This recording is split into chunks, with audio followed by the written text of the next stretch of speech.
Friends, June 12వ తారీఖున అహ్మదాబాద్లోని Sardar Vallabhbhai Patel international airport నుంచి లండన్లోని గాట్విక్ విమానాశ్రయానికి బయలుదేరిన ఎయిర్ ఇండియా ఫ్లైట్ టేకాఫ్ అయిన కొన్ని నిమిషాల్లోనే కుప్పకూలింది. ఈ ఘోర ప్రమాదంలో 241 మంది ప్రయాణికులు మరియు సిబ్బంది మరణించారు. అలాగే ఈ ఫ్లైట్ అనేది బీజేపీ మెడికల్ కాలేజ్ బిల్డింగ్ మీద పడడం వల్ల అందులో ఉన్న 33 మంది కూడా చనిపోయారు. కేవలం ఒక వ్యక్తి మాత్రమే ప్రాణాలతో బయటపడ్డాడు. ఈ సంఘటన భారతదేశంలోని గత దశాబ్దంలో జరిగిన అత్యంత ఘోరమైన విమాన ప్రమాదాల్లో ఒక పెద్ద డిజాస్టర్గా నిలిచింది. ఈ విమానం బోయింగ్ 787-8 డ్రీమ్ లైనర్. ఇది 2014లో ఎయిర్ ఇండియాకు డెలివరీ చేయబడింది. 274కు చేరిన మృతుల సంఖ్య. మరి అదేంటో తెలుసుకునే ముందు మీరు మన ఛానల్ని ఫస్ట్ టైం చూస్తే సబ్స్క్రైబ్ చేసుకోండి.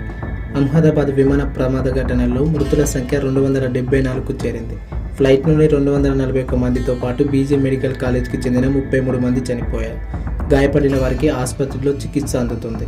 కాగా ప్రమాదం జరగగానే 24 మంది మెడికల్ మృతి చెందగా చికిత్స పొందుతూ మరో 9 మంది మరణించారు.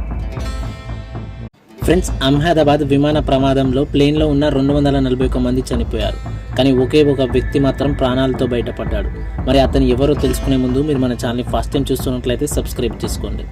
అతని పేరు Vishwas Kumar Ramesh, British Indian. Seat 11Aలో ఉన్నాడు. ఇది ఎమర్జెన్సీ ఎగ్జిట్ వద్ద ఉంటుంది. విమానం 625 అడుగుల ఎత్తు మాత్రమే చేరుకుంది. ఆ తర్వాత అకస్మాత్తుగా కిందకు జారిపడింది. టేకాఫ్ అయిన 30 సెకండ్లలోనే విమానం కుప్పకూలిపోయింది. అతను సీట్ బెల్ట్ తీసి ఎమర్జెన్సీ ఎగ్జిట్ ద్వారా బయటకు దూకాడు. చిన్న గాయాలతో అహ్మదాబాద్ సివిల్ హాస్పిటల్లో చికిత్స పొందుతున్నాడు. ప్రస్తుతం అతను ఆరోగ్యంగానే ఉన్నట్టు డాక్టర్స్ చెప్తున్నారు. మరి ఇతని గురించి మీరేమనుకుంటున్నారో ఖచ్చితంగా కామెంట్ చేయండి.